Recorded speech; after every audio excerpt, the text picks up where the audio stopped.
Obrigado, Gilberto. Boa tarde novamente a todos que estão aqui assistindo o primeiro encontro da Rede Nordeste Meio Ambiente. Estamos no terceiro dia. Então, a economia pós-pandemia no Nordeste brasileiro, diálogos para as perspectivas conjuntas.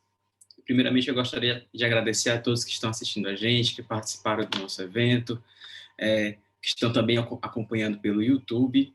Hoje à tarde nós teremos duas palestras, né? Primeiramente, os sistemas de integração e monitoramento ambiental em escala regional, e a segunda palestra, como gerar energia marinha no Nordeste brasileiro. Bom, cada palestra ela terá entre 20 e 25 minutos para apresentação, e logo após a apresentação nós teremos um bloco para fazer perguntas e discutir um pouco sobre o assunto dessa tarde. Então, vamos para a nossa primeira atividade, né, agora dado o período da tarde.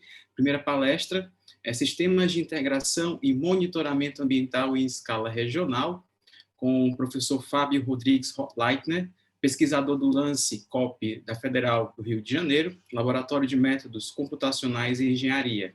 O professor Fábio possui graduação em Meteorologia no Instituto de Geociências, mestrado em Engenharia Civil no Instituto Alberto Luiz Coimbra, de pós-graduação em Pesquisas em Engenharia, COP, tese de doutorado na área de sensoriamento remoto aplicado ao monitoramento de microplásticos em suspensão na superfície dos oceanos, e atua como professor substituto no Departamento de Meteorologia, lecionando as disciplinas de métodos numéricos e modelagem computacional. Atualmente é pesquisador no LANCE, a COP da Federal do Rio de Janeiro, na área de sensoriamento remoto da atmosfera, e é responsável pelo Centro de Disseminação de Dados de Satélites Ambientais. Professor Fábio, agradecemos a sua participação e você já pode colocar a sua apresentação. Professor Fábio, seu microfone. Pronto. Obrigado, Eduardo. Agradeço o convite pela apresentação. Deixa eu compartilhar aqui a coisa. E aí, enquanto o senhor compartilha, eu peço ao pessoal que durante as apresentações podem ir colocando as perguntas aí no chat, ou para quem está no link aqui na opção Q&A, que aí ao final eu vou lendo uma por uma para a gente poder responder e discutir um pouco, tá bom? Quando quiser, professor Fábio.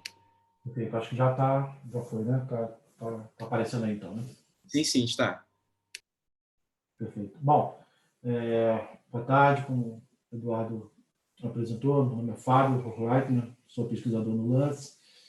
Então, a ideia é apresentar algumas iniciativas que desenvolvemos na área de integração e monitoramento ambiental em escala regional, baseado basicamente em informações meteorológicas e oceanográficas e aplicadas em uma série de áreas, tanto na parte socioeconômica quanto de saúde também. Então, para começar um pouquinho do trabalho, de onde o laboratório, como é que a gente tem esse desenvolvimento. O laboratório, o LANCE, Laboratório de Métodos Computacionais e Engenharia, ele é o laboratório da COP, né, do Instituto de Pós-Graduação de Engenharia da UFRJ. A gente tem uma série de áreas de desenvolvimento, envolvendo a parte de mecânica computacional, modelagem geofísica, modelagem ambiental, sensoriamento remoto e visualização científica. Basicamente, o que eu vou falar envolve os desenvolvimentos em torno da modelagem ambiental, aquisição de dados, sensoriamento remoto e dados in situ, e a parte de visualização científica e como que a gente integra essas informações para a obtenção dos dados físicos associados com diversos tipos de aplicação. Então, essa é a região onde que a gente está localizado. A gente está localizado no Parque Tecnológico. Esse prédio aqui com arquitetura um pouco mais exótica é o nosso laboratório, né? Pensando exatamente nesse viés da inovação, de como que a gente consegue desenvolver projetos na área e estando integrado a toda a estrutura aqui num ponto estratégico da Ilha do Fundão, e principalmente do Rio de Janeiro, aqui próximo, aqui junto à Baía de Guanabara. Uma outra visão mais próxima aqui da nossa estrutura. Aqui a gente tem a parte de visualização científica, onde a gente tem uma série, um domo e uma cave para visualização de dados científicos, onde esses dados, onde pesquisadores, alunos e qualquer pessoa pode visualizar as informações que obtém, informações técnicas que tenham acesso de um modo imersivo.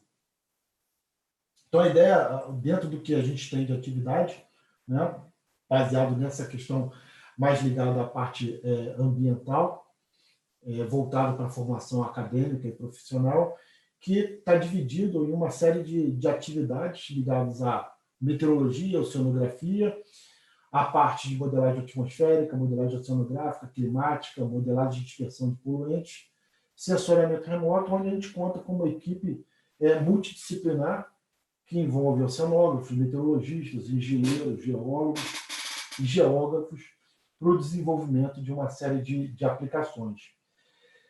E como a gente trabalha basicamente com sistemas complexos, né? A gente trabalha com sistemas não lineares voltados para a natureza, então a gente precisa realmente tendo o apoio de empresas, a gente tem parcerias com empresas, startups, que são empresas nativas dentro do ecossistema da UFRJ, que trabalhamos em conjunto para a implementação de diversas soluções. E com apoio para apoio desse desenvolvimento, a gente conta com a parte de computação de alto desempenho, ligado à modelagem de redes complexas e aprendizado de máquina, machine learning, ciência de dados, com o apoio e as diversas aplicações que estão ligadas a essas informações ambientais, mobilidade, urbanismo, meteorologia, geologia e engenharia. E com tudo isso, a gente integra as informações ambientais são integradas para essas diversas aplicações que são ou dependentes ou derivadas dessas informações ambientais. Então, a gente consegue trabalhar e desenvolver soluções na parte de energia renovável, derramamento de óleo, poluição marinha, a parte agrícola, gerenciamento costeiro, aplicações na área de saúde, queimadas, mudanças climáticas e eventos extremos, ligados diretamente à tomada de decisão de políticas públicas.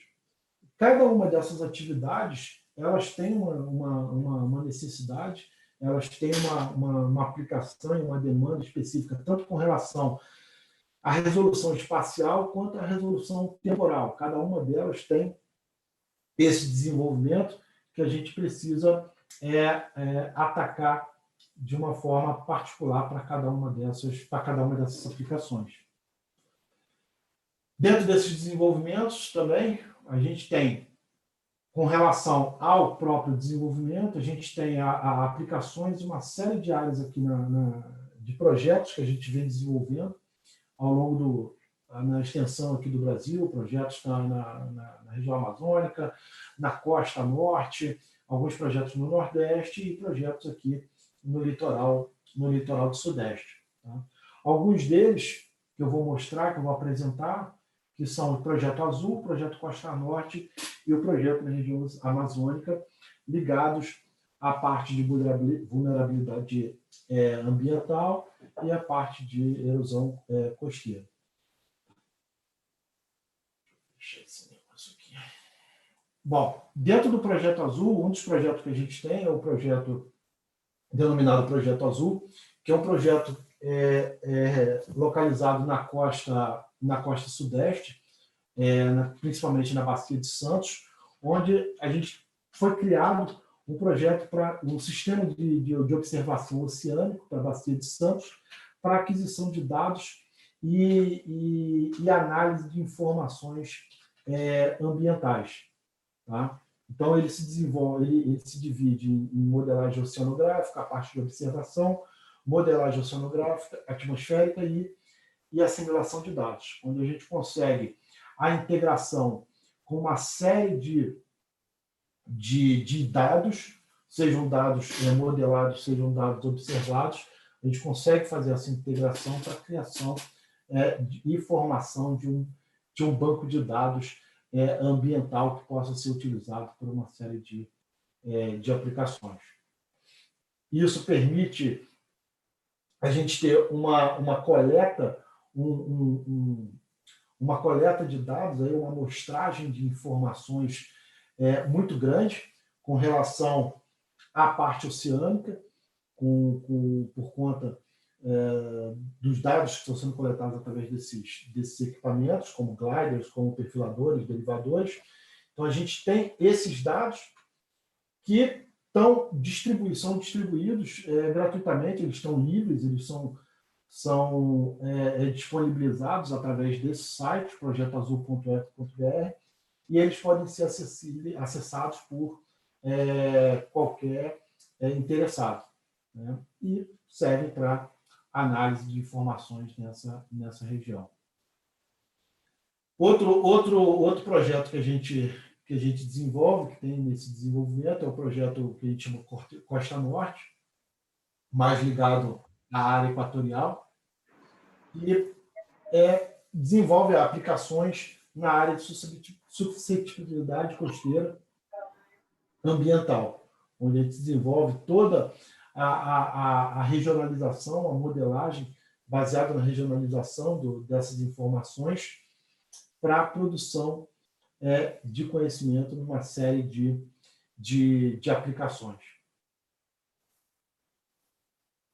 Então, a gente tem aqui o exemplo de alguns resultados que a gente tem, né? Voltando desde a parte mais global, com relação à assimilação de dados, até a obtenção dessas informações de maneira regional.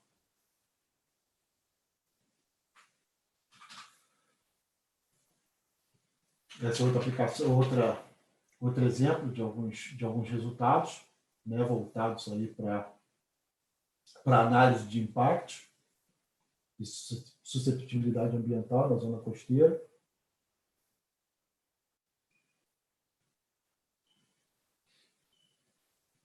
Aqui são alguns resultados que a gente tem na parte amazônica, onde a gente participou de um projeto chamado Piatã, para modelagem de dispersão de poluentes, principalmente o óleo, na região do Alto Solimões, e também o entendimento da vulnerabilidade com relação a alagamento naquela região do Alto Solimões. Então, são alguns dados voltados principalmente para a parte de acidentes de derramamento de óleo.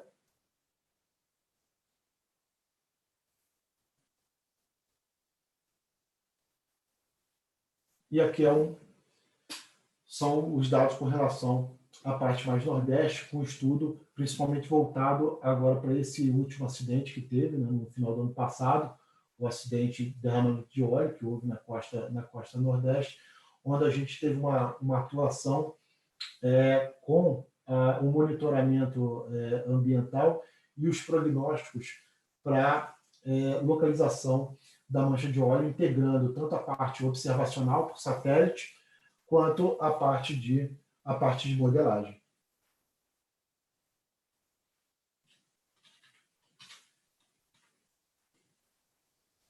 Esses são os resultados que a gente desenvolvidos pelo grupo de modelagem ambiental, onde a gente pode ter aqui, onde a gente pode ver aqui múltiplas modelagens, né, de uma maneira probabilística com relação à trajetória do óleo ao longo do tempo. Esse trabalho serviu como apoio, né, às operações da própria Marinha e do IBAMA.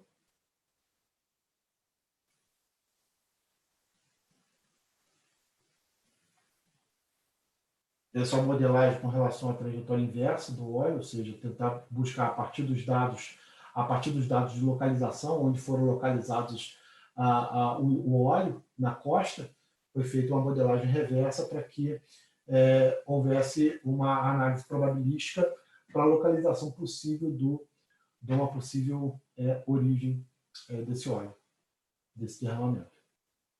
Aqui também outro resultado com relação aos prováveis pontos de origem desse óleo, né? A gente pode ver a parte mais ligada ao vermelho aqui, são as áreas mais prováveis de ter acontecido esse vazamento. Então, isso tudo serviu como base às operações da própria Marinha e ao IBAMA. E os dados também, continuando aqui, esse apoio que foi dado com relação ao evento de derramamento de óleo, a análise por sensoriamento remoto na localização de possíveis assinaturas de óleo na região, cruzando essas informações, por exemplo, com a trajetória de embarcações, ou seja, onde a gente tem a maior probabilidade de tráfego de embarcações, foi feito o cruzamento desses dados com a localização da assinatura de óleo por sensoriamento remoto. E o cruzamento agora com os dados probabilísticos, né, com relação às origens do óleo. E aí mais uma análise com relação a temporal, com relação à trajetória de uma possível embarcação à altura dessas informações. Essa iniciativa, com relação à vulnerabilidade costeira, alguns estudos que a gente vem desenvolvendo com relação a cálculo do índice de vulnerabilidade costeira à inundação, utilizando modelagem, como que esses dados eles podem ser considerados aqui para a região da Baía de Guanabara, aqui no Rio de Janeiro. Então, a gente tem aqui uma série de informações, as áreas mais suscetíveis aqui, as áreas mais suscetíveis à inundação, na área costeira da região da Baía de Guanabara. Aqui a outra área mais voltada para a parte de oceano, no Rio de Janeiro, ligada à zona sul do Rio de Janeiro.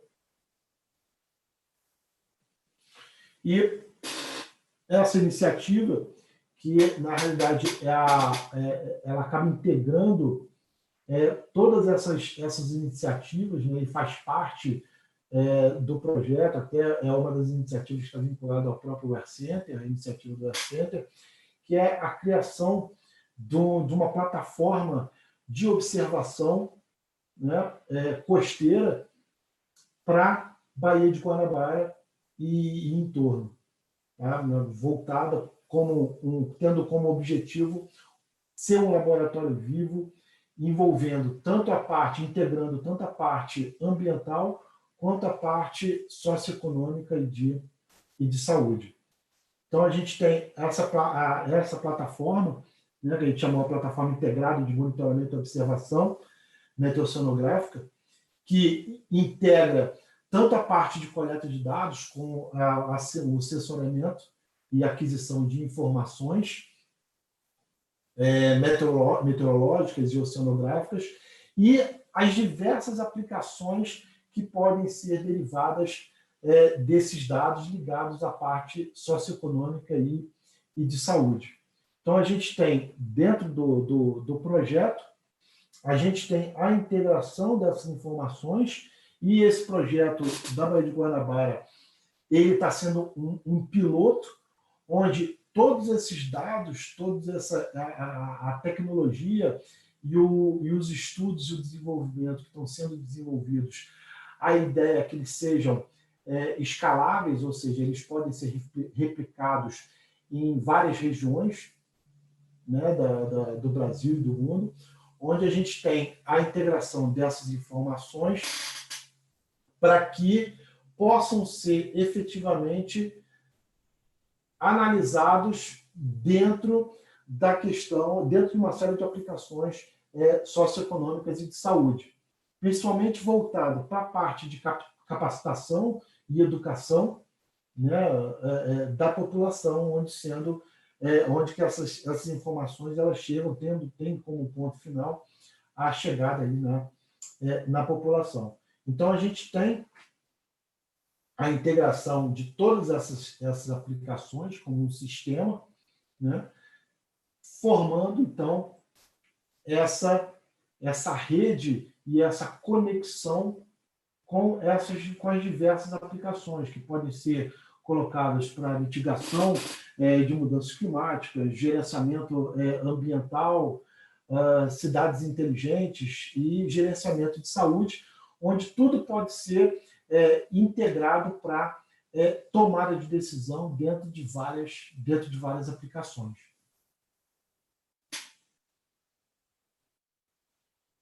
Alguns exemplos de dados. Esses dados basicamente são de sensoriamento remoto, que são monitorados continuamente. Dados com relação à precipitação e uso de radar meteorológico.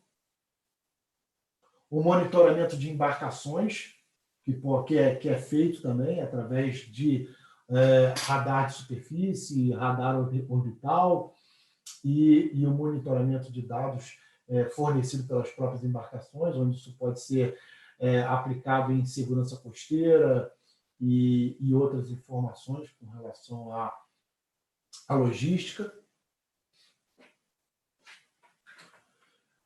Aqui o exemplo mais regional, onde a gente pode, mostrando essa escalabilidade que o projeto tem, que pode ser aplicado dentro do que está sendo colocado na plataforma da Baía de Guanabara, sendo aplicado na região sudeste do Brasil e sendo replicado para várias regiões, obedecendo, claro, as características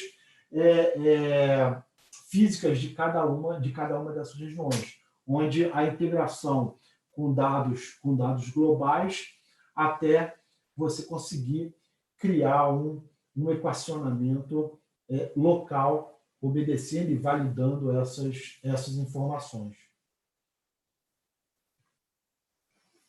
Com isso, a gente tem, fazendo essa integração com todos esses dados, a gente tem, como são sistemas complexos, ou seja, a gente tem uma quantidade de dados muito grande para serem analisados, então é utilizado para a integração tanto da questão da parte prognóstica, dos dados ambientais prognósticos e os dados observados.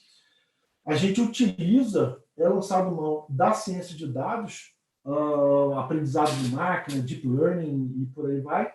A gente utiliza essas informações em conjunto com a análise determinística, com a análise física, para realmente criar um mapeamento do diagnóstico para uma série de aplicações, tanto para a questão ambiental, mais diretamente, tanto para a questão socioeconômica, dados de planejamento urbano e dados de saúde que podem ser utilizados na área de previsão de eventos extremos, uma análise ambiental de rotina, né, para tomar de decisão, e de dados mais de médio e longo prazo para análise pública de informações e planejamento.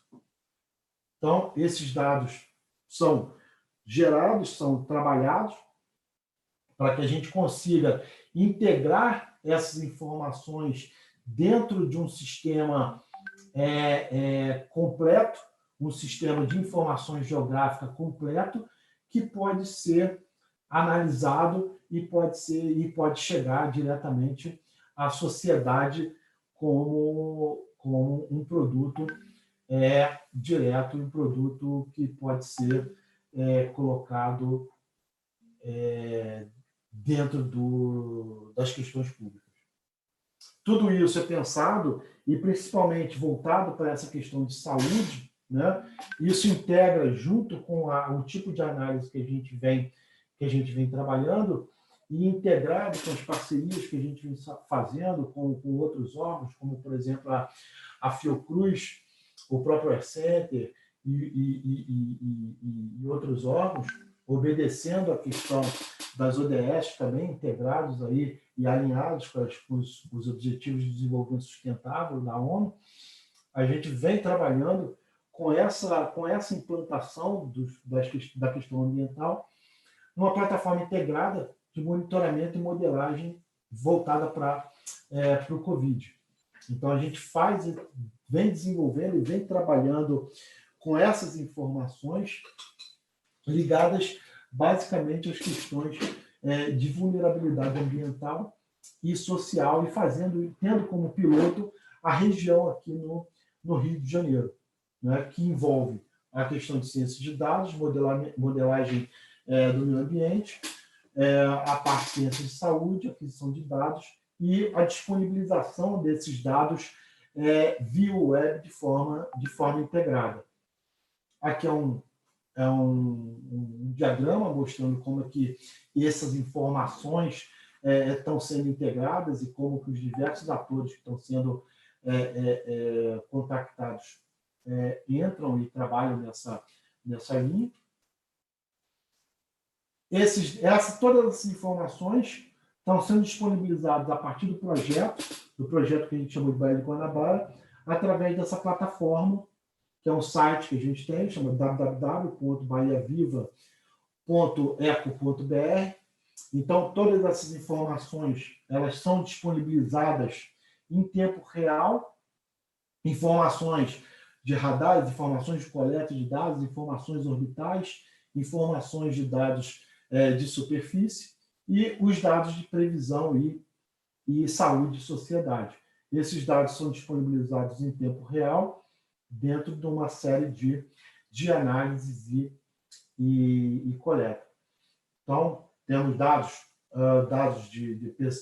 da parte de previsão atmosférica, temperatura do ar, vento, nuvens de precipitação, a parte de modelagem oceanográfica, os dados para uma previsão trajetória de óleo, tudo para a Baía de Guanabara, e integrado totalmente com informações socioambientais ligadas, por exemplo, a inundações, a questão de saúde, e com uma das aplicações sendo a região que a gente tem aqui no sul do estado, uma região chamada Bocaina, onde a gente está desenvolvendo essa parte da análise desse projeto piloto. Então, a gente tem uma série de informações que estão sendo disponibilizadas para essas análises.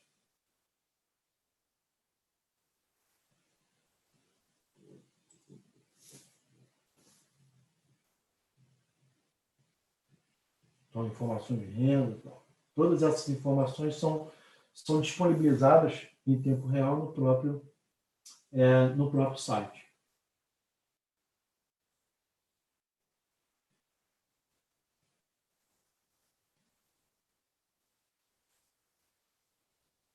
Junto do site, a gente tem essas informações integradas em aplicativos de celular, onde também podem ser acessadas e utilizadas para tomada de decisão. Então, essas informações elas são gratuitas, são livres e disponibilizadas em tempo real para qualquer pessoa interessada. E, como eu falei, esse projeto sendo um projeto piloto que está sendo aqui no Rio de Janeiro, na região da costa e na região da Baía de Guanabara. Então, a gente tem todas essas análises sendo disponibilizadas para essa região.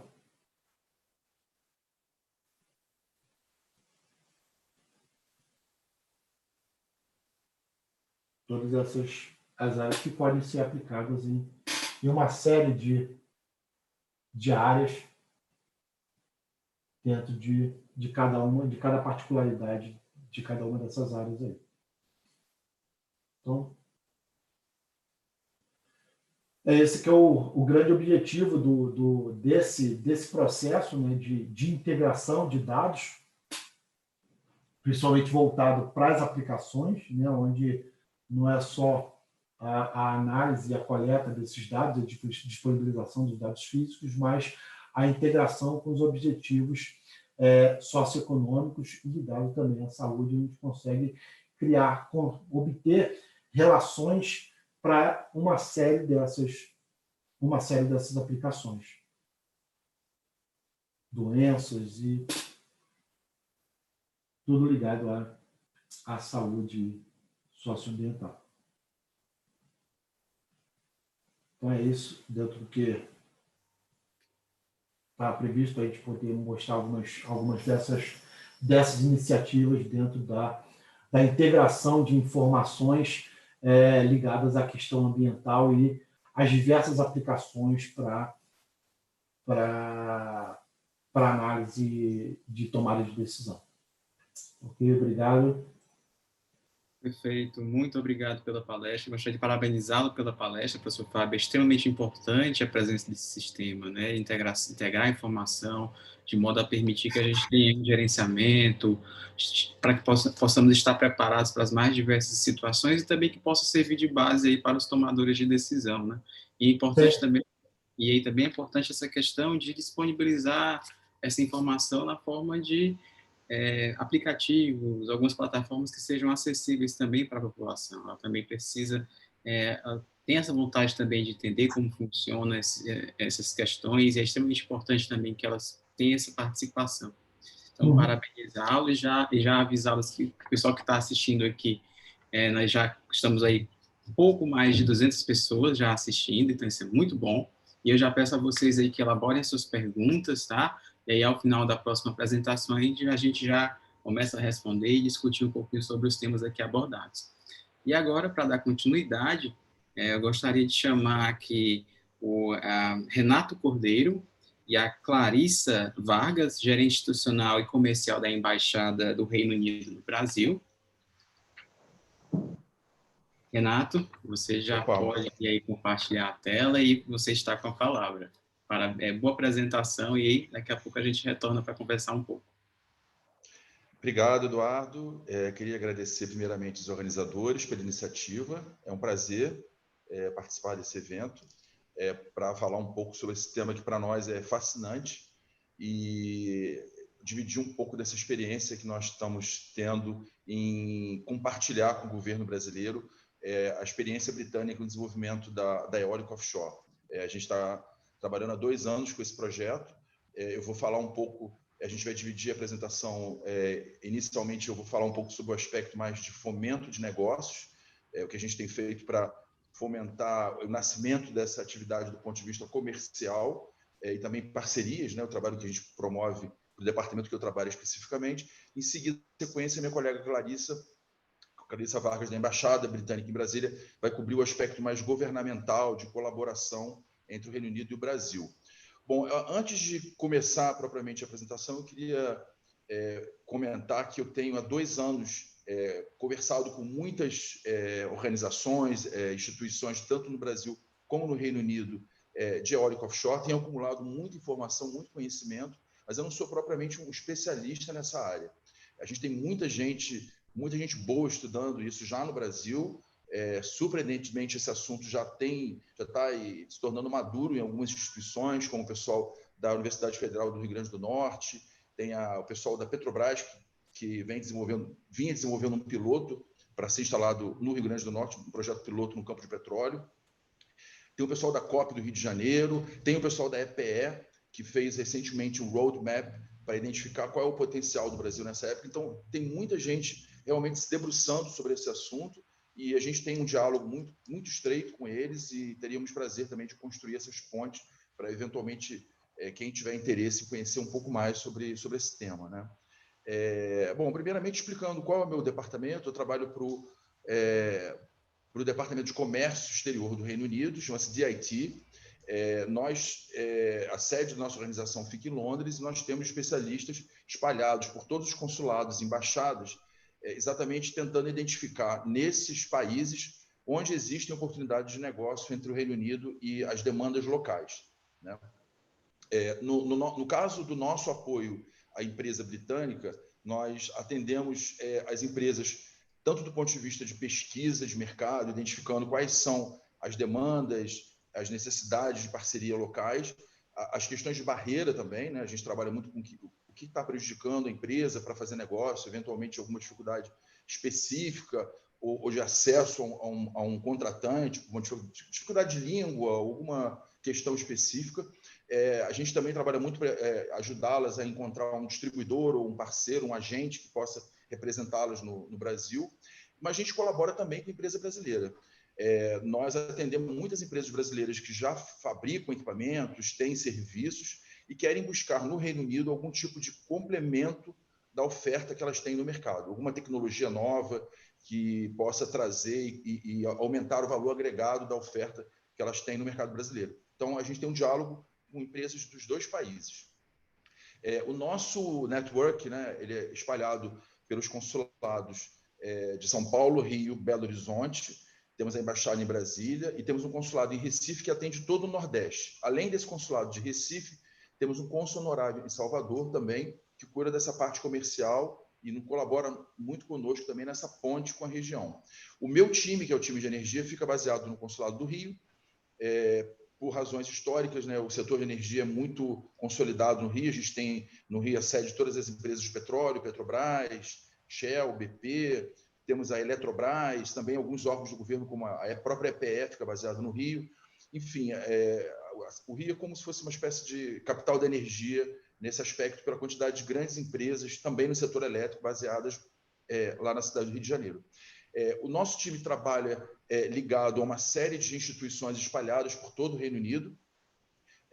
Aí a gente vê aí um pouco de como fica espalhado essa rede de associações empresariais e especialistas do próprio DIT que ficam baseados no país. A atividade de eólica offshore fica baseado mais na costa leste, na região do Mar do Norte, mas a gente encontra a indústria espalhada por todo o Reino Unido atendendo a exatamente essa indústria. Bom, a gente começou a trabalhar com esse projeto muito provocado pela Petrobras. No início de 2018, a Petrobras nos procurou interessada em promover um evento no Centro de Pesquisas da companhia aqui no Rio, um workshop para entender um pouco esse negócio da eólica offshore, e a Petrobras, na época, já tinha pesquisado, feito várias pesquisas sobre capacitação mundial e reconheceu que o Reino Unido é um país avançado nessa indústria e pediu a nossa ajuda no sentido de promover um seminário técnico lá no Centro de Pesquisas. Para nossa surpresa, nós trouxemos um grupo de especialistas britânicos para falar no workshop e, para nossa surpresa, foram 300 pessoas. Então, a gente percebeu ali no início de 2018 que esse era um assunto em ebulição, que até então, para nós, era uma surpresa haver um interesse no Brasil para eólica offshore, sabendo que já existe uma atividade eólica onshore muito consolidada. O Brasil tem um potencial de onshore fabuloso no Nordeste, é reconhecido como um dos melhores, se não o melhor vento do mundo para a produção de energia. Temos vastos territórios, várias áreas para exploração onshore, e a gente perguntava para a gente mesmo se haveria algum dia esse interesse para a eólica offshore. E, de fato, esse dia chegou para nós, provocados pela Petrobras. Nós levamos a Petrobras para um evento no Reino Unido em novembro. Esse grupo que estava desenvolvendo o piloto no campo lá na bacia, lá no Rio Grande do Norte, bacia Potiguar, e infelizmente o projeto do piloto especificamente foi cancelado pela direção da companhia por razões estratégicas. O campo vai ser desinvestido, esse campo de petróleo onde a torre eólica seria implantada, mas o grupo do SEMPES continua fazendo os estudos e acompanhando esse setor de perto. Posteriormente, nós avançamos e começamos a dialogar com o governo brasileiro, visando criar um grupo de trabalho no qual nossa experiência do Reino Unido pudesse colaborar com o Brasil para o nascimento dessa indústria. Em 2019, levamos uma missão de técnicos brasileiros de vários órgãos. Eu não vou entrar muito em detalhes sobre esse trabalho do grupo de trabalho, porque a minha colega Clarissa vai cobrir exatamente essa parte, mas esse foi uma missão muito bem sucedida que tivemos em Londres, e visitamos também algumas regiões onde existem atividades de eólica offshore, visitamos áreas de logística, de porto, alguns fornecedores de bens e serviços e um centro de pesquisas que continua desenvolvendo novas tecnologias para essa atividade. Bom, por que o Reino Unido, né? A gente se coloca como nesse papel de liderança nessa colaboração com o Brasil, porque o Reino Unido já é hoje e já há algum tempo líder mundial, com 36% da capacidade instalada de eólica offshore no mundo. Hoje, o país tem cerca de 10 gigas de capacidade instalada, mas tem uma meta ambiciosa de chegar até 30 gigas em 2030, né? E em função de toda essa experiência adquirida, também por uma questão geográfica favorável, o Mar do Norte é uma região de águas rasas e de grandes, extensas águas rasas em vários quilômetros. Isso facilitou muito a implantação de torres eólicas em áreas bem distantes da costa. E o vento também é muito favorável na região. Então, tudo isso aliado a um incentivo do governo, uma política industrial que foi construída para fomentar a atividade, o Reino Unido tem uma oferta, tanto no aspectos de consultoria, de aspectos de regulação, que a gente está se propondo a compartilhar com o Brasil, a parte de instalação, manutenção, operação propriamente das plantas, construção de equipamentos e serviços jurídicos e financeiros para dar apoio aos empreendedores. Uma área que eu gostaria de destacar é exatamente uma nova, digamos assim, uma nova tendência que está acontecendo no desenvolvimento da eólica offshore no Reino Unido, é a entrada dos grandes empresas de petróleo. As empresas de petróleo estão agora investindo tanto do aspecto da descarbonização, né? Existe todo um interesse das empresas em redução dos seus níveis de carbono e atingir metas ambiciosas de carbono zero até 2050. Algumas empresas de petróleo falam nisso. Então, elas estão caminhando para investimentos num portfólio diversificado que envolve também renováveis, e a parte de eólica offshore ela tem uma sinergia muito grande com a atividade de petróleo. Especificamente na parte de águas mais profundas que exigem tecnologias de torres flutuantes. Isso é uma tendência no Reino Unido. Já existem alguns plantas em operação de produção de energia eólica da Equinor, por exemplo, uma delas na região de Peterhead, na Escócia, a cerca de 25 quilômetros da costa da cidade de Peterhead, e as torres elas alimentam aproximadamente 20 mil residências. Foi uma planta piloto que a Equinor fez há alguns anos, já está em operação, mas outras empresas já estão investindo. A Total, francesa, tem um projeto no país de Gales, e agora ela recentemente anunciou um outro projeto também de torres flutuantes no norte da Escócia. E aí a gente tem essa lista de equipamentos que podem ser fornecidos pelo Reino Unido para desenvolvimento de plantas com torres flutuantes. Mais uma vez, né, com dados aí, dessa vez do Renewables UK, que é uma associação britânica de energia renovável, um dado muito interessante que vale a pena destacar é que o preço da eólica offshore despencou em 50% desde 2015 no Reino Unido, por várias razões, por ganhos de escala, por ganhos de tecnologia, desenvolvimento de novas tecnologias e apoio do governo. Então, tudo isso foi construindo uma competitividade para o setor que hoje tem preços muito competitivos com as outras fontes existentes no mercado, né? E, como eu disse, o país tem uma meta ambiciosa de investimentos nessa área, esperando um investimento na ordem de 24 bilhões até o ano que vem, começando em 2016, essa é uma estimativa que se tinha aí até completando no ano que vem. Aí eu trago um pouco da matriz energética no Reino Unido. A gente pode ver que a base ainda é o gás como principal fonte de base para a eletricidade no país, principalmente para a questão de aquecimento dos lares, né? Mas você pode ver do lado esquerdo que a eólica offshore já compete exatamente com o mesmo nível de participação da eólica onshore, com 10% da matriz energética britânica. E, como eu falei, isso vai crescer agora, essa tendência de eólica offshore tomar um espaço maior, já que a parte de eólica onshore está meio estável lá no Reino Unido, em termos de desenvolvimento. Esse dado que eu trago é um gráfico do GIEC, que é o Conselho de Eólica Mundial, e ele mostra o crescimento exponencial previsto para investimentos em eólica offshore até 2030. A gente vê que os países da Europa se destacam hoje como os grandes players desse setor, mas alguns países asiáticos têm crescimento muito rápido, principalmente a China está investindo em grandes projetos e vai se tornar um grande líder em 2030, Vietnã, Taiwan, enfim, a gente vê um grande movimento mundial em direção a esse tipo de investimento de geração elétrica. Bom, eu peguei emprestado alguns slides da EPE, desse roadmap que eu citei no início da minha apresentação, com bases em estudos de batimetria, alguns outros estudos existentes por algumas instituições, como o CEPEL. O roadmap do EPE ele caminha e demonstra um grande potencial na geração de eletricidade pelo onshore.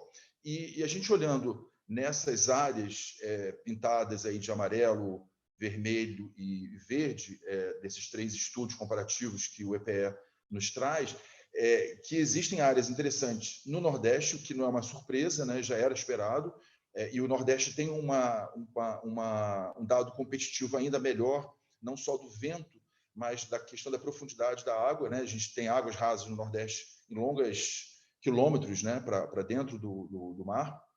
Então, isso traz uma vantagem competitiva inegável para o Nordeste. A gente acredita que o Nordeste vai ser o grande player, mas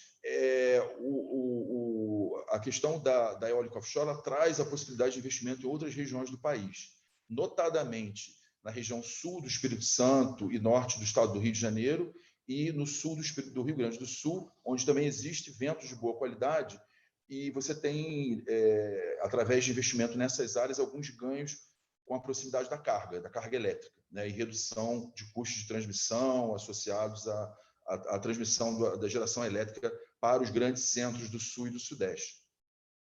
Esse também é um estudo da EPE que mostra a diferença dos custos de implantação dos projetos, né? Você vê que na parte da eólica onshore, as turbinas representam 73% do projeto, já na eólica offshore esse custo é dividido, existe muito investimento necessário, né, para você fazer a instalação, a conexão e a operação dos empreendimentos, que trazem também oportunidade muito grande de geração de emprego e renda, desenvolvimento de logística na costa, e que eu vou abordar um pouco mais à frente. Esse estudo da EPE ele não é conclusivo, ele aponta para algumas perguntas que precisam ser mais elaboradas e estudadas, dentre elas, se o que existe hoje de infraestrutura no Brasil, em termos de portos, estaleiros, ele é suficiente para atender a necessidade de investimento em eólico offshore ou não, se a gente precisa. Se o desenvolvimento desses parques eólicos eles exigem reforços na rede estrutural existente, a gente acredita que sim, a gente tem ouvido a Beólica, principalmente, alguns outros agentes do mercado falarem muito sobre essa questão da previsibilidade do investimento em áreas em que você precisa ter a infraestrutura de transmissão presente, né? Então, a ONS, a EPE, vão ter que trabalhar muito junto na construção conjunta, né? de uma estrutura que atenda essa nova fonte que vai chegar ao grid, ao sistema. E a outra pergunta é se o Brasil precisa de um plano para estimular um plano industrial para estimular o nascimento dessa indústria, né? Bom, a gente sabe que já existem alguns projetos submetidos ao IBAMA, ao licenciamento ambiental, a maioria deles no Nordeste. Temos aí projetos de uma empresa brasileira que fez um projeto já há bastante tempo e ele está sendo analisado pelo IBAMA. Temos um grupo também chamado Bioenergia, que é de brasileiros junto com italianos, para a costa do Ceará. E temos também aí o grupo Neoenergia, que é uma empresa do grupo Iberdrola espanhol, também com grandes plantas para serem implantadas no Nordeste brasileiro. Além da Equinor, uma empresa de petróleo, que anunciou mês passado um projeto grande de 4 gigas a ser implantado no norte do Rio de Janeiro, sul do Espírito Santo, para desenvolvimento de uma planta offshore nessa região. Esses são alguns dos projetos que eu citei. Um dado interessante também que eu extraí do site, de um relatório do GIEC, que é esse Conselho Mundial de Eólica Offshore, ele já aponta o Brasil como um dos países emergentes nessa atividade, junto com a Austrália, Índia e Vietnã. Ele reconhece que o país tem alguns desafios, né, especialmente da questão regulatória e como o país vai criar um arcabouço regulatório que dê segurança para o empreendedor, e ele mostra aí que já existem 6 projetos submetidos ao IBAMA. Esse dado já está um pouco desatualizado, já existem alguns mais, com esses 2 novos que foram anunciados pela Equinor, com uma capacidade de 10 gigas, submetidos à avaliação do órgão ambiental brasileiro. Esse aí é o projeto que eu falei da Equinor, né? É uma notícia que saiu na imprensa e você vê ele na região ali norte do Rio de Janeiro, um projeto de grande porte de 4 GB para essas plantas aí. É a primeira empresa, digamos, de petróleo a anunciar no Brasil um empreendimento desse tamanho, né?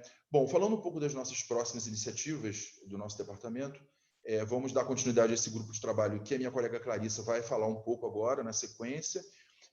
Estamos dando apoio a um grupo de brasileiros a participar de uma conferência, esse ano vai ser virtual, a mesma conferência que a Petrobras participou há 2 anos lá na região de Newcastle. Vamos ter uma sessão do Brasil e levar esse grupo para falar nessa sessão e divulgar as oportunidades no Brasil. Temos um evento anual de grande porte que o governo britânico promove no Brasil, sempre no mês de março, e no próximo ano vamos dedicar uma sessão específica para discutir exatamente aspectos de eólica offshore, tecnologia e questões de regulação, e vamos também criar uma agenda paralela da COP26, em novembro de 2021, lá em Glasgow, na Escócia, sobre esse assunto. Voltando para o GIEC, eu peguei aqui algumas conclusões desse relatório muito interessante que está no site da organização. Eu convido vocês que queiram ter mais informação sobre esses aspectos, tanto de tendências quanto de tecnologias, a visitar o site do GIEC. É muito interessante, tem muito dado sobre o setor, e ele aponta nessa conclusão que a Europa vai continuar sendo ainda a região de maior número, né, de instalações, mas com mercado de expansão na Ásia e na China continental, né? A gente mostra que a eólica offshore flutuante é uma tendência e vai crescer muito nos próximos anos.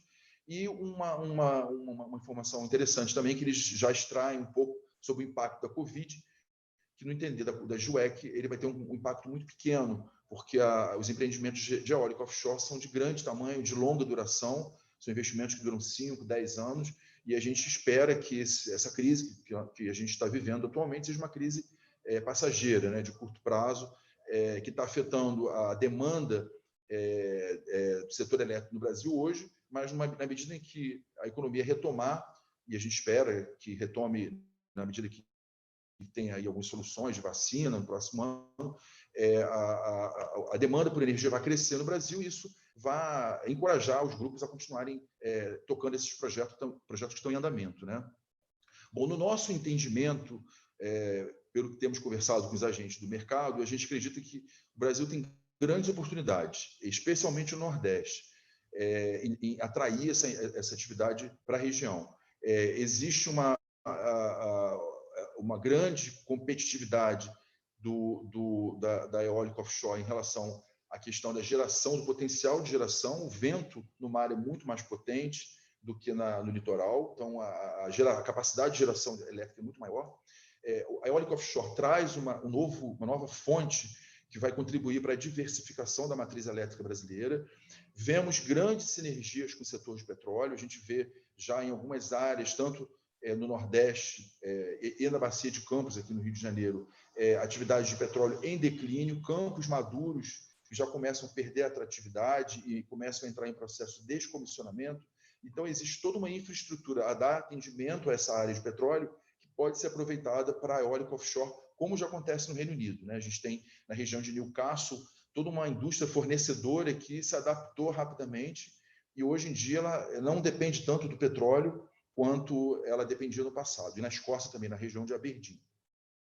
A gente acredita que a eólica offshore vai atrair grandes investimentos para o Brasil, são investimentos na ordem de 2 bilhões, cada projeto $1 bilhão, são coisas de grande porte, não é pequeno como um investimento no parque solar ou na própria atividade de eólica onshore, e ele traz, obviamente, também oportunidade de desenvolvimento regional à medida em que vão ser necessários investimentos em portos, adaptação de estaleiros para todo transporte de torres que são gigantes para instalação no mar. Na questão dos desafios, né, a gente acredita que é preciso o Brasil acelerar um pouco na questão da clareza regulatória. Hoje, ainda há uma discussão interna dentro do próprio governo brasileiro se é necessário algum tipo de regulação específica ou se a regulação que já existe hoje para o onshore pode ser totalmente aproveitada, mas existem alguns pontos de interrogação, por exemplo, na questão da propriedade da área, né, que hoje no eólico onshore, os donos da terra são fazendeiros que negociam os royalties, os pagamentos pelos direitos. Na questão da eólica offshore, são áreas no mar que pertencem à União, e isso precisa ser definido qual seria a regulação, a política que o Brasil vai adotar, se é através de uma concessão, se é através de leilão, ou se é através de autorização de uso desse espaço, né? E um outro dado é a competitividade da fonte. A gente sabe que a eólica offshore hoje, como é uma atividade nova, no Brasil, a criação dessa nova fonte ela vai exigir grandes investimentos, né? A tecnologia em si é muito mais cara do que o investimento num parque solar, um onshore ou em outras plantas do setor elétrico. Então, a geração elétrica da eólica offshore tende a ser, nos primeiros anos, mais cara. Essa competitividade é uma questão que se choca muito com um modelo hoje que se discute no Brasil do setor elétrico, que é muito baseado na competitividade das fontes. O governo brasileiro, nesse novo marco que está sendo construído, ele trabalha muito com a competitividade das fontes e o fim de subsídios. Isso que traz um desafio para o nascimento da eólica offshore. Dentro desse cenário, ela dificilmente conseguiria competir com outras fontes a preços igualitários. Então, um ponto a ser pensado e discutido é se seria oportuno para o Brasil criar leilões específicos, por exemplo, como fizeram no passado com a eólica onshore, com as outras renováveis, para ser uma faísca do desenvolvimento dessa nova atividade e, com o tempo, uma vez que essa atividade esteja madura e com ganhos de escala, ela possa caminhar sozinha e competir com as outras fontes. Bom, isso era um pouco do que eu queria contribuir com vocês. Vou deixar os meus contatos, o contato do meu time. Fico inteira disposição para colaborar e passar, enfim, contato para os participantes da conferência sobre o nosso trabalho e sobre apresentar também outras instituições, tanto no Reino Unido como no Brasil, que estão trabalhando nessa área. Então, eu passo de volta para o Eduardo para ele apresentar a Clarissa. Te agradeço mais uma vez a todos. Obrigado, Renato. De fato, realmente importante você ter mostrado. Após a apresentação da Clarissa, e eu faço uns comentários, e aí a gente vai para a pergunta. Clarissa Vargas. Oi, Eduardo. Pronto. Clarissa, você pode já iniciar o compartilhamento e ao final a gente faz as considerações, tá bom? Tá ótimo. Deixa eu ver se eu... Tá dando para ver aí direitinho? Pronto, perfeito. Com você agora. Ótimo. Obrigada. Bom, em primeiro lugar, eu queria agradecer o convite para participar. Eu já estou aprendendo muito com as apresentações dos outros palestrantes. Eu acho que está sendo um evento realmente incrível. E o meu principal objetivo é só realmente complementar a apresentação do Renato para adicionar um pouco mais de contexto sobre a parceria bilateral do Reino Unido e do Brasil, especificamente sobre a eólica offshore. Então, como o Renato mencionou, uma das nossas principais prioridades é realmente a COP26 no ano que vem. O Reino Unido assumiu a presidência da COP em um momento chave para a agenda do clima no mundo inteiro, e o Reino Unido considera que o sucesso da COP26 vai vir além da conclusão das negociações do Acordo de Paris, vai vir também com a implementação e a ação no mundo real com base no Acordo de Paris. Então, o Reino Unido realmente está esperando muito do engajamento dos governos subnacionais, das empresas, dos outros atores que consideram que eles realmente têm como contribuir para essa agenda. E como pano de fundo para isso, a gente tem a recuperação pós-Covid-19 e uma campanha que o Reino Unido, junto com a Agência Internacional de Energia, tem liderado no mundo, que é o Build Back Better, que é uma campanha de crescimento sustentável pós-recuperação, durante a recuperação econômica pós-pandemia.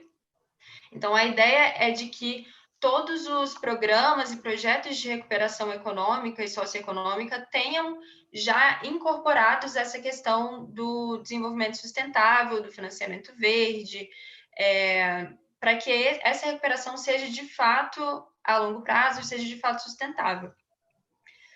Para o Reino Unido, as principais 5 campanhas que dão base à nossa agenda da COP são veículos limpos, natureza, adaptação e resiliência, e as 2 que são, acho que, principais para a nossa conversa de hoje são finanças e transição energética.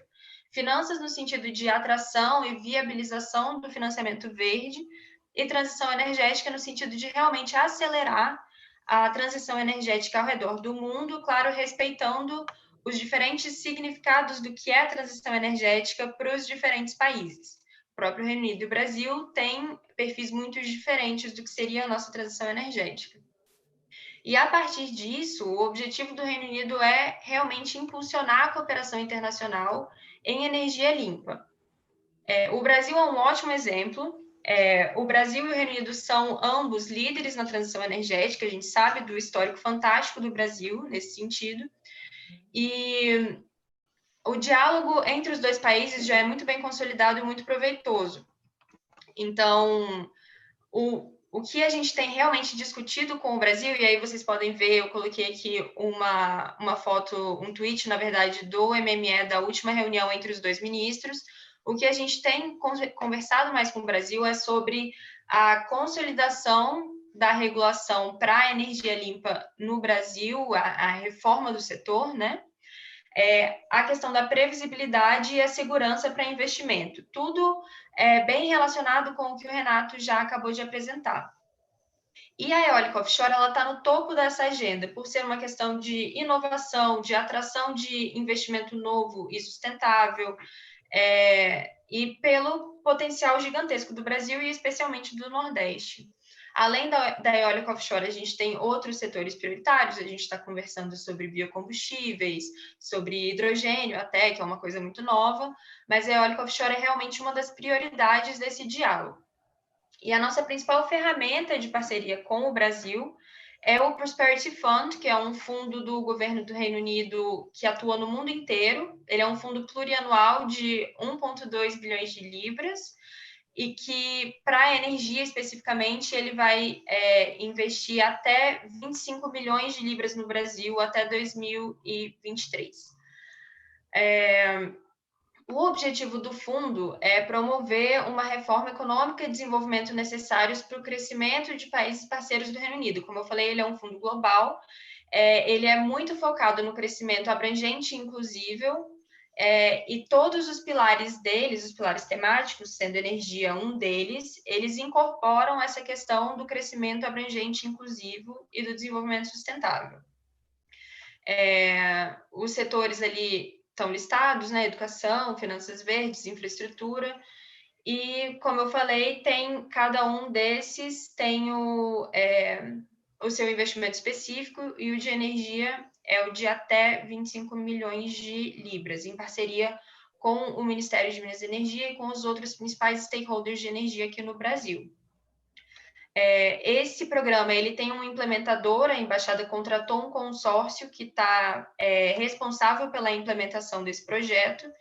Esse consórcio ele é liderado pela Adam Smith International, com outras empresas que atuam junto com a Adam Smith na implementação.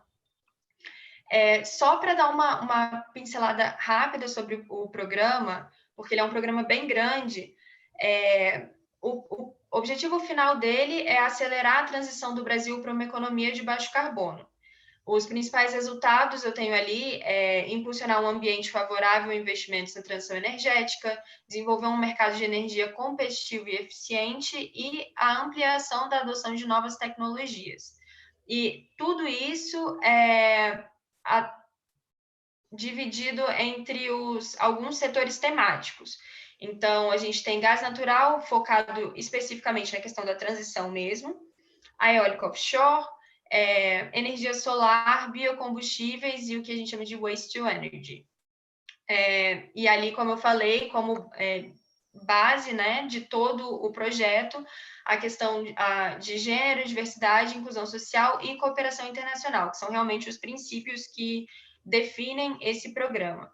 E o programa todo está sendo desenhado e implementado com parceria com o governo brasileiro. Aqui, enfim, eu já abordei no último slide, mas eu queria me aprofundar especificamente sobre a eólica offshore. Os objetivos principais do programa para a eólica offshore são a facilitação de investimento, incluindo através de mecanismos de financiamento verde e soluções inovadoras ou novas tecnologias como hidrogênio, explorar os benefícios socioeconômicos e ambientais da eólica offshore no Brasil. Então, como a eólica offshore pode ser uma solução justamente para desenvolver a agenda de crescimento sustentável do Brasil, a agenda de recuperação econômica e social do Brasil pós-pandemia, como a eólica offshore pode contribuir para essas agendas, para o governo brasileiro. E também a avaliação do quadro regulatório, que o Renato mencionou, e também da infraestrutura existente e as oportunidades de parceria público e privada que podem ser utilizadas para solucionar eventuais gaps ou necessidades nesses dois sentidos, de regulação e de infraestrutura. A gente já tem engajado, principalmente com o governo federal, como eu falei, mas tem também um engajamento em nível subnacional. Aí eu estou destacando a visita do embaixador ao Rio Grande do Norte, em fevereiro desse ano, que ele foi muito bem recebido pela governadora Fátima, foi uma visita sensacional, ele saiu muito impressionado, tanto com o potencial do Estado, quanto com o nível do trabalho que já está sendo realizado pela UFRN, por outros parceiros lá dentro do Estado, e o quanto já está avançado nesse sentido, em preparação para a chegada do investimento.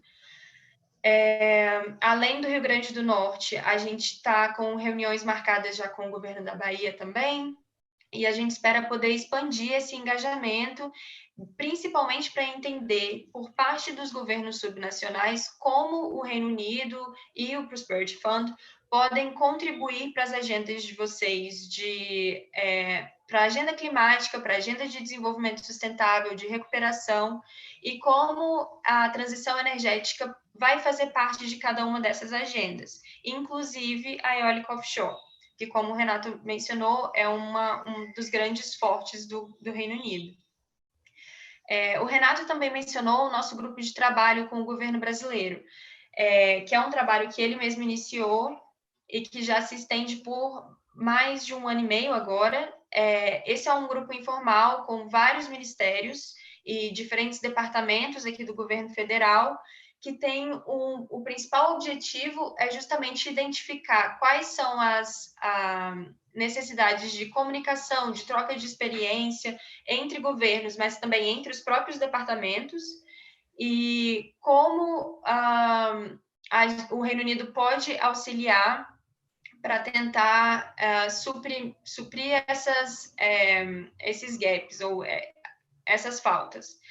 Então, o Renato mencionou a missão que eles fizeram no ano passado para o Reino Unido, mas também a gente tem conversas regulares com a EPE sobre como nós podemos ajudar a responder talvez um pouco das perguntas que surgiram no roadmap. Temos um diálogo muito bom com o IBAMA também, com a PPI, também o Ministério da Economia, enfim, com diversos parceiros, com a Marinha, que o nosso principal objetivo é justamente sentar todo mundo numa mesma mesa e definir aí como que a gente pode fazer para viabilizar o investimento na eólica offshore no Brasil. O que está faltando e o que cada um tem de interesse para que isso possa funcionar da melhor maneira possível para o mercado brasileiro. E os próximos passos, acho que, voltando para o início da minha apresentação, a eólica offshore é uma prioridade para o Reino Unido e deve ser uma prioridade para o Brasil também, justamente porque ele é um exemplo dessa mudança global de como os investimentos e o fluxo de investimentos está caminhando. Ele é um exemplo de progresso da inovação e os dados que o Renato trouxe, principalmente sobre a queda no preço, são fantásticos para demonstrar isso e demonstrar como a transição energética está caminhando muito mais rápido do que era esperado há alguns anos atrás e como o perfil do investimento está mudando. E é necessário acompanhar essa mudança. E para o Reino Unido, e quanto presidente da COP26, a gente entende que os estados, as cidades, as empresas, os investidores, as universidades, os centros de pesquisa, todos têm o seu próprio papel nessa transição.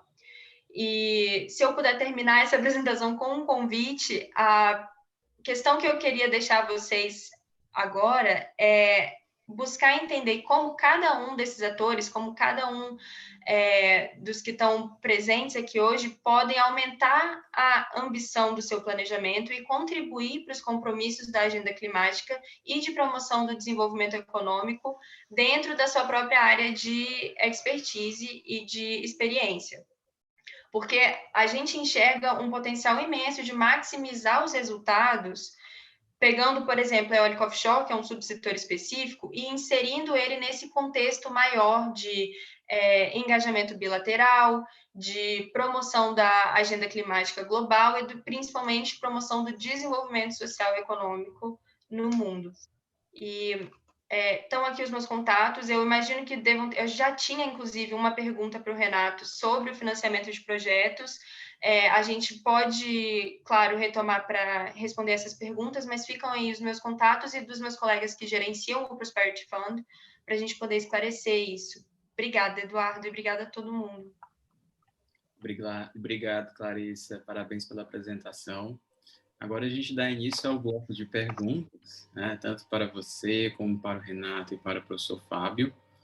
Nós temos uma pergunta que foi feita aqui no chat aqui interno, e o professor Fábio já respondeu, mas eu gostaria de colocar aqui para que ele pudesse responder ao vivo para todos, né, e assim ficaria melhor para a gente aí ter uma discussão em relação a isso. Então, a pergunta, o participante ele não se identificou, mas ele perguntou sobre a possibilidade de replicar a plataforma ambiental que foi realizada na Baía de Guanabara em outras regiões ao longo da costa brasileira, em especial no Nordeste, e gostaria também de saber a importância sobre o envolvimento das lideranças locais e as competências também para esse sistema, né? Professor Fábio, seu microfone. Bom, o projeto ele foi pensado, na realidade, exatamente com esse objetivo, de poder ele ser replicado e ele ser escalável e redimensionável para qualquer região, né, dentro das necessidades, tanto com relação à escala temporal, quanto com relação à escala espacial, a escala mais local, uma escala mais regional ou uma escala mais global. Então, é possível fazer replicar essa iniciativa para outras regiões, né? E com relação... pode falar. Pode continuar. Com relação ao envolvimento, né, da população, de lideranças locais, isso é fundamental, justamente porque a ideia é buscar essa relação entre os dados físicos, os dados ambientais, sejam dados meteorológicos, dados oceanográficos, é buscar essa relação com as aplicações socioeconômicas e de saúde. Então, você ter como ponta final a liderança local que tem o conhecimento do local, da região, dos processos físicos que acontecem numa determinada região, é importantíssimo para servir como dado de entrada para essa análise, para a questão do prognóstico e também do diagnóstico. Então, é fundamental essa proximidade e essa junção com as lideranças locais e também preparando para a questão de capacitação e educação para que isso chegue diretamente à população final para esse entendimento, né? Para que ela tenha realmente aquela informação de uma maneira paulatável, para que ela consiga perceber e entender aquilo que está acontecendo no entorno. Perfeito. E aí, uma dúvida minha em relação ao tempo, né? Qual foi o tempo que vocês levaram para desenvolver esse sistema até chegar, digamos, no estágio atual? E aí, obviamente, dependeria do tamanho da localidade, mas só para a gente ter uma noção mais ou menos.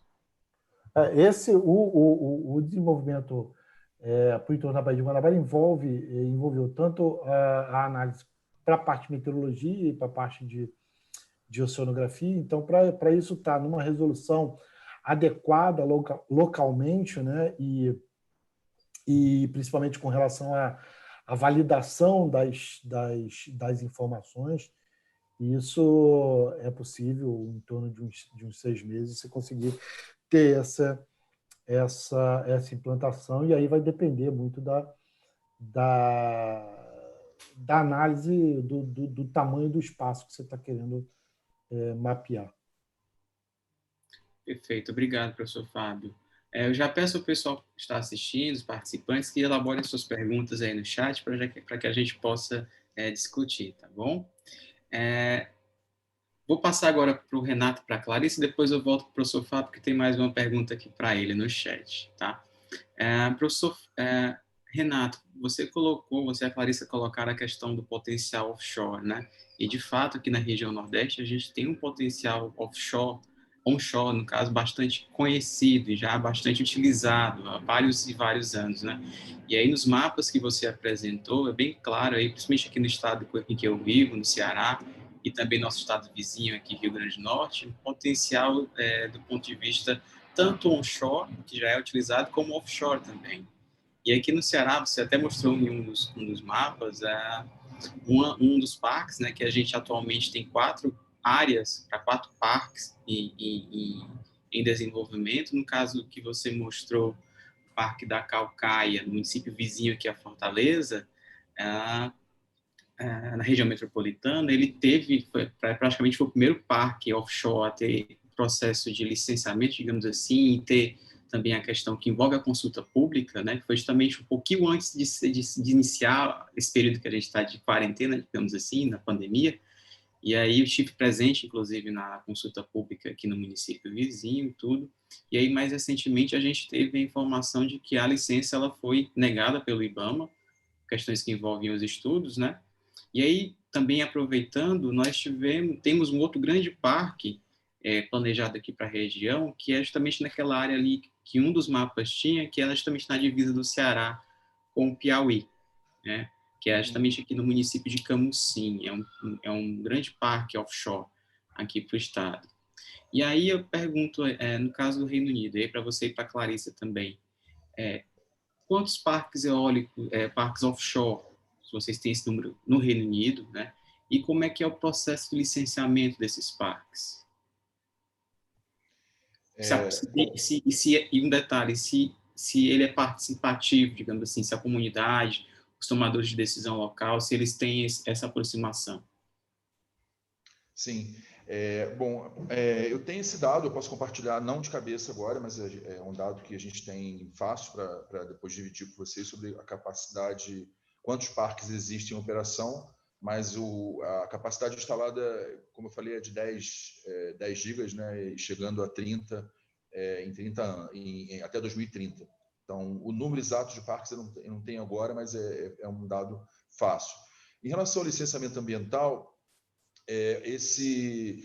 o que eu acho interessante no modelo britânico é que existe um ministério chama-se BEIS, que é o Ministério da Energia e Desenvolvimento Industrial, e que dentro desse mesmo ministério existe a questão da avaliação ambiental conjuntamente.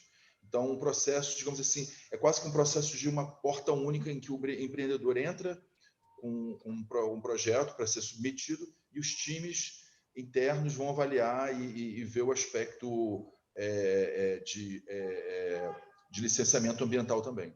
Uma questão que a gente quer trazer muito para o Brasil, como modelo também a ser implantado, é a questão do planejamento ambiental estratégico.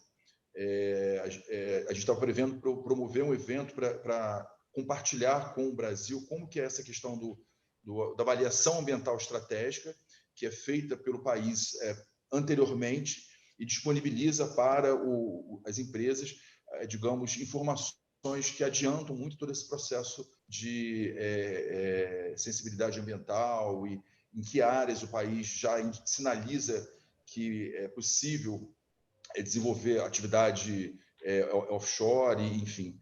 Então, esse modelo de avaliação ambiental estratégica é um modelo que é muito consolidado pelos órgãos ambientais britânicos. Nós prevíamos fazer um evento esse ano, junto com o IBAMA, a ANP e a EPE, exatamente para compartilhar essa experiência com o Brasil. Infelizmente, tivemos que adiar o evento por causa da Covid, foi exatamente em março, quando estava começando a pandemia, mas esse é um projeto que a gente está querendo compartilhar, porque uma questão que vai facilitar muito o empreendedor brasileiro é exatamente ter essa porta única, né? Ele saber onde ele entrar com o seu projeto e dentro dessa porta, o projeto, ele navegar pelas diversas, digamos assim, etapas do processo, ao contrário do que nós estamos hoje no modelo, digamos assim, disperso, né? Cada entidade ela está meio que atuando separadamente, não existe uma integração, digamos, política, né? Da questão ambiental, da questão energética, propriamente, são atores que estão muito dispersos.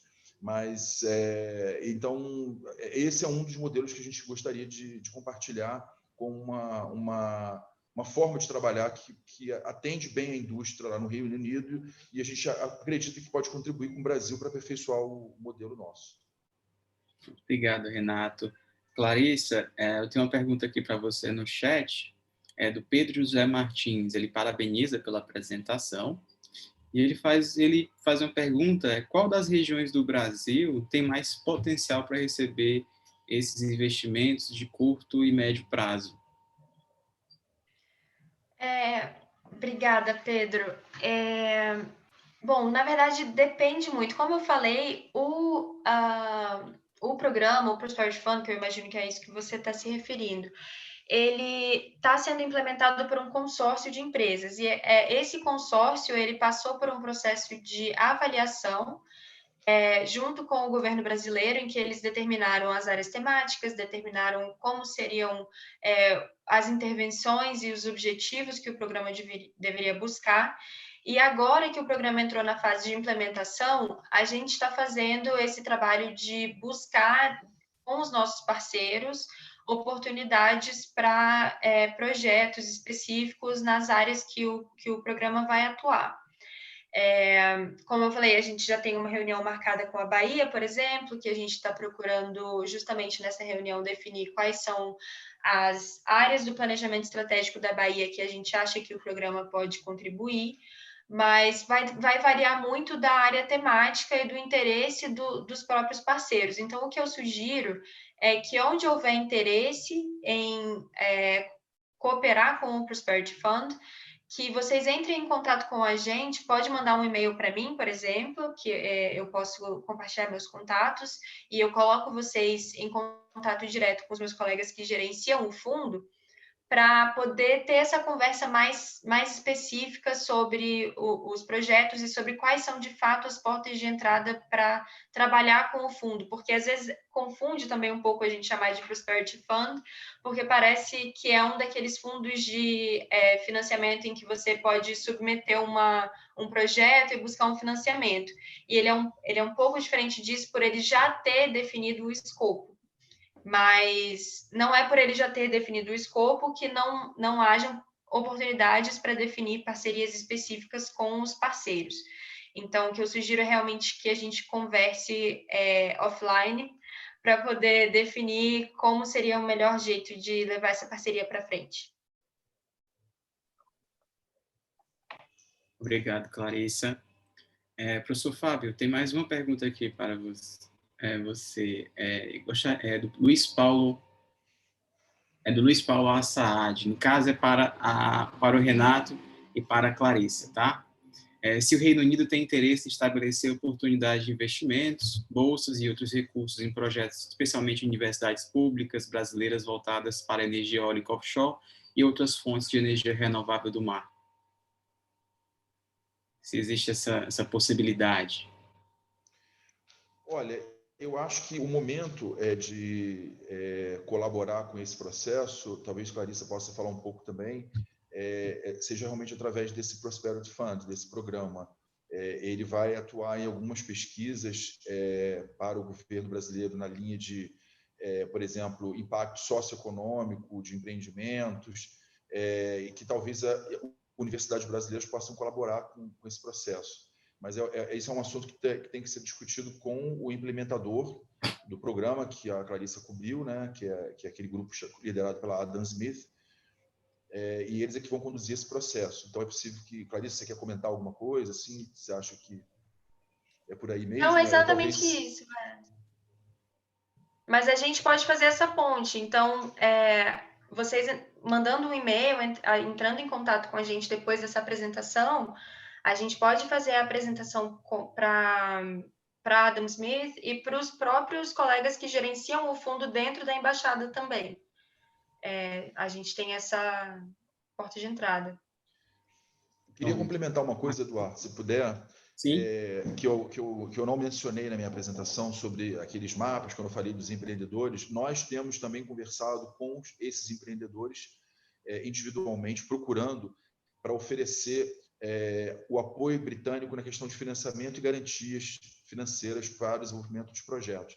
Então, se houver na plateia empresas que tenham interesse, eventualmente, em desenvolver parques eólicos, isso, na verdade, não se enquadra apenas na eólica offshore. Eu estou falando em qualquer empreendimento de energia renovável, na verdade, qualquer atividade que envolva algum nível de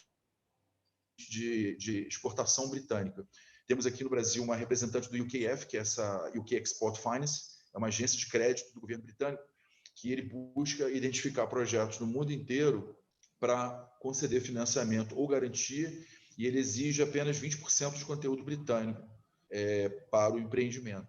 Então, esse é um outro dado interessante também, que nós estamos conversando com esses empreendedores que estão com esses projetos e oferecendo esse apoio financeiro também.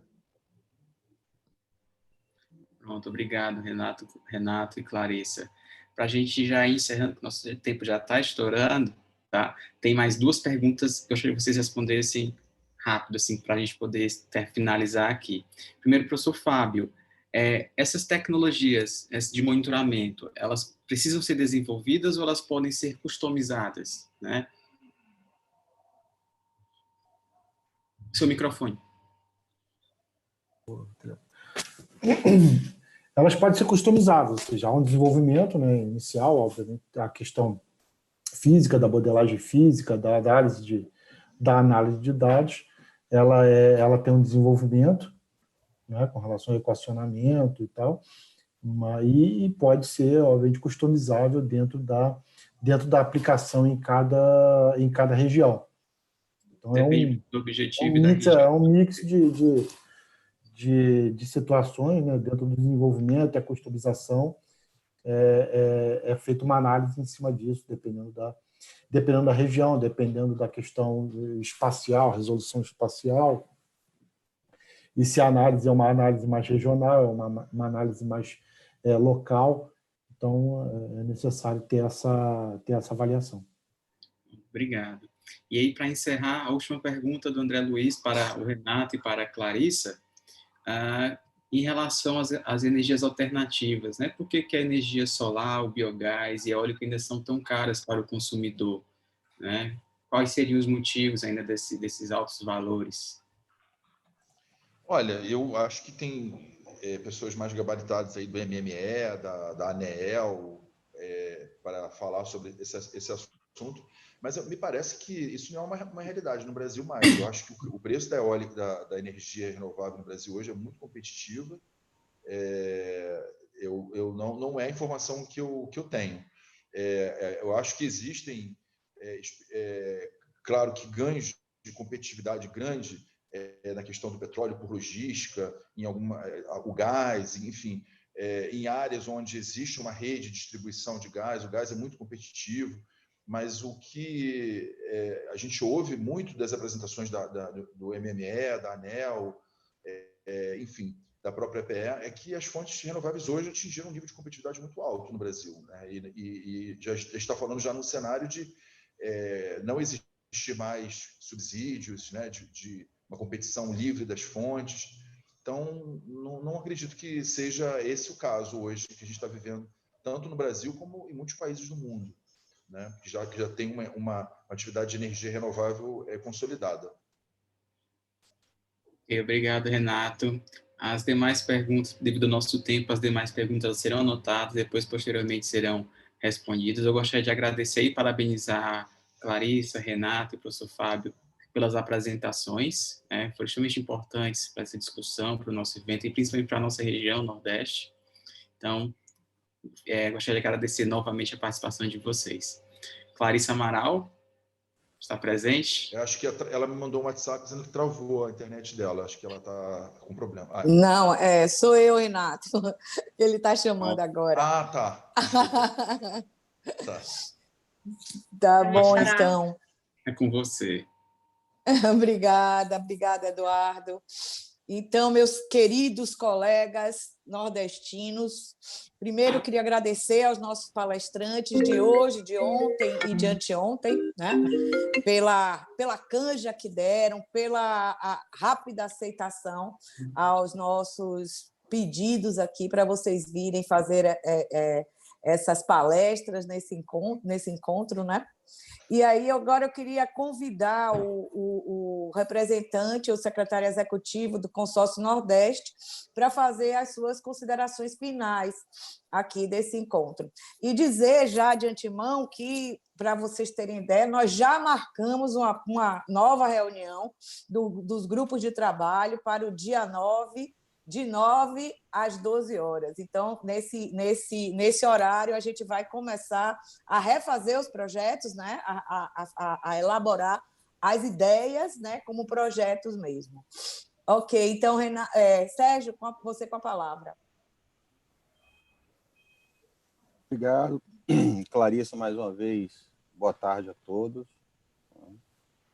Em primeiro lugar, acho que não resta dúvida que o evento como um todo foi um sucesso, né? Pelo número de pessoas que assistiram, pelas reverberações que a gente, ao longo aí da semana, já foi também sentindo, pessoas ligando, enfim, na nossa opinião, foi um sucesso em vários aspectos.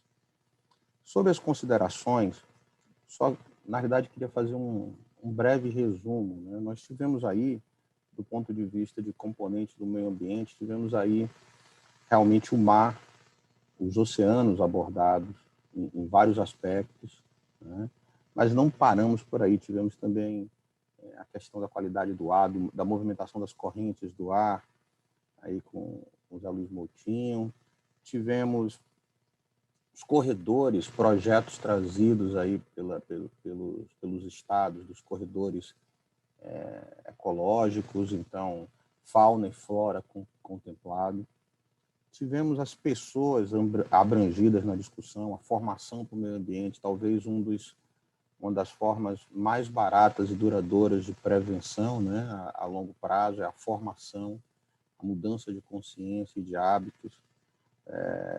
E tivemos exemplos já conhecidos, outros nem tantos, de atuação, como a Fundação Natura, Boticário, pessoal das empresas assumindo o papel que é necessário ter por uma questão de consciência e por uma questão de integração dos objetos de desenvolvimento sociais, né, com a Agenda 2030. Uma outra coisa que eu acho que marcou para a gente bastante esse evento foi a questão do desenvolvimento tecnológico, né? como o pessoal da área costuma dizer, aí ao longo desses 3 dias nós vimos muita tecnologia embarcada nas discussões. Hoje com o COP, ontem também teve monitoramento de desastres e crises ambientais, tanto se revelou necessário nos últimos tempos, desde os olhos aos tremores de terra aí na Bahia. Enfim, nós preenchemos uma cadeia que,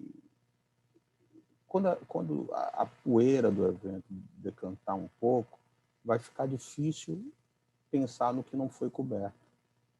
Soluções financeiras, hoje o pessoal do Reino Unido, mas ontem a gente teve aí inovação financeira com o pessoal das matas, Fumbio apresentando formas de trabalhar um dos grandes problemas nos estados, né, que é o encaminhamento e tratamento das verbas que vêm das autuações, né, das verbas de remediação, de compensação ambiental. Energia, né, além do Reino Unido, também tivemos outras utilizações que apontam para uma forma sustentável de usar o que a gente tem, que é o meio ambiente. E tivemos o ICLEI promovendo articulação interna entre os governos, nesse afã aí de botar todo mundo na mesa para falar. Com tanta coisa positiva nesses dias públicos e várias apresentações aí, fica uma grande interrogação. Então, se tudo isso está acontecendo agora, com pessoas de vários lugares do mundo, todos olhando para o Nordeste, não para o mundo como um todo, mas no nosso caso olhando para o Nordeste, então vamos encerrar a apresentação. Como se diz por aqui, sextou, vamos tomar uma cerveja gelada porque o trabalho está feito, né? Não precisa mais nada. Só que não é bem assim. Todas essas notícias boas animam muito, mas não deixam, é natural, num evento de tão curto, de parecer um quebra-cabeça. É como se nós tivéssemos peças perfeitas que se encaixam, ainda espalhadas em cima de uma mesa. Está olhando para um quebra-cabeça bonito, com problemas e soluções postos, colocados, identificados, mas todos nós sabemos que no dia a dia, quando nós começamos a fazer a pergunta, se é assim, por que o sistema de monitoramento da COP, junto com o que foi apresentado ontem pelo Eduardo Lacerda, não trabalham juntos e não começam a ser implementados semana que vem em todo o Nordeste? Por que não? Você tem muitos passos a dar até chegar aí. Você tem que promover integração, identificar e desbloquear verbas. Elas existem.